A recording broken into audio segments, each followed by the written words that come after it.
This video is about the DePivot operator. This operator reshapes data. It's most often used to turn a single example with multiple attributes into multiple examples with a single new attribute whose value depends on the attributes in the original. Depivoting can be seen as a reverse of the pivot operation, and with this in mind, this video shows both pivoting and depivoting. Frankly, it's the only way to understand it. So we'll obviously quickly recap transactions and pivoting. Then we'll look at how you select the attributes to depivot and how that drives the value of the index attribute parameter. Then we'll look at the create nominal index parameter for the depivot operator, and finally the keep missings parameter. So here's a process. Now it generates some transactional data and pivots it. So what I'll do is I'll set a breakpoint after the pivot, so to recap what's going on. So I have created some data, and think of it as a customer or buying something. In fact, there are 15 customers, and they buy 10 things, and this column here says how many of those things they bought. It's quite a small set of data. The pivot operation turns that into a single row per customer, and you can see here customer 1, he bought one of item 1, he bought 2 item 2, 2 item 8, and so on, and the question marks mean missing. The depivot operation changes it back to the original transactional view. So the aim of the depivot operation is essentially to bring it back to this sort of shape. And what you do is you select the attribute name parameter to match, using a regular expression, the attributes that you want to turn into the value of a single attribute. So in this case it's quite a complex regular expression, but what this is basically saying is find me all attributes that match the text sum/amount in brackets underscore item space followed by a number. I put a group around that, and that's not required, but it's just to make it a bit easier for me to understand what's going on. And that will create an attribute called sum/amount, which is what this is saying here. So what this will do is the regular expression will look along all the attributes, pull out the number of attributes that match that, and find a value. And then what happens is the index attribute here will be filled in with the value that's found. Best thing to do, let's run it. And by the way, creating nominal index, we'll do that first just to make it easy to understand, and we'll for now set the keep missings to false. So I'll set a breakpoint there.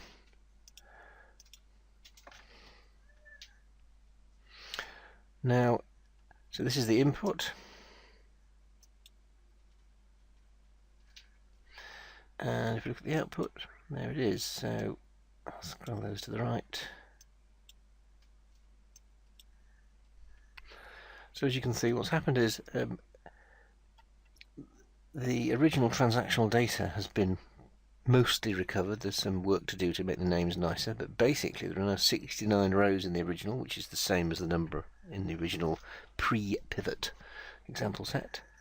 And what's happened is there are two attributes that have been created. One's called bought and one's called sum/amount. So if we go back to here, the index attribute is bought, and the other attribute is called sum/amount. And what's happening is that the values of the attribute bought are being driven by the names of the attributes that match this particular ID, I guess is the way to look at it. And then the sum here is being pulled up from that. So if I do this, we can see side by side what's going on. So sure enough, ID 1 sum/amount item 1 has turned up here. ID 1 sum/amount item 2 has turned up there, and so on. And where there are missing values, there is no corresponding entry in the DePivot result. So if we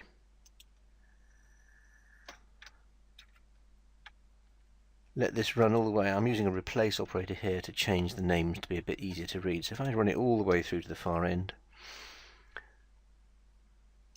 now I've changed the names using the replace operator, and just moved the operator around, you can see now actually they match much better now. So I've managed to recover the original input data by depivoting. So it sort of worked.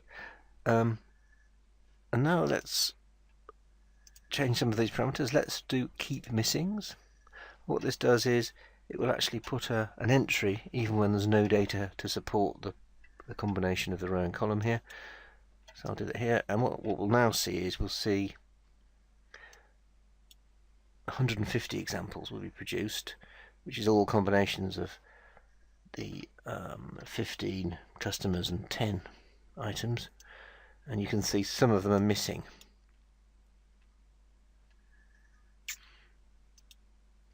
So you can see what's essentially happening here is that these values here, where there's no actual data, have been depivoted into an empty row for that particular attribute. Okay. Final thing to do, let's set the create nominal index. Now what happens is, rather than filling a nominal value, it just uses an ID. So basically in this situation, these IDs are not numerically necessarily the same as the ID names. So you can see, for example, the ID 5 had 3 for customer 1, ID 5 had 1 for customer 10, and was missing for ID 11. So we can probably look at this and we can probably work out which of these corresponds. And we can see, I think it's this one here, item 9 seems to be the one that would be corresponding to the bought item with value 5 in this DePivot. So in other words, ID 5 actually, the correct nominal value that would correspond to is in fact item 9 in this case. So I tend not to use create nominal index. I always set it to true to make it easier to understand. Anyway, so let me just run it one more time, and what I'll do is I'll go between the pivot and depivoted view so you can convince yourselves that all is well. So here's the pivot, and we'll bring this in as well.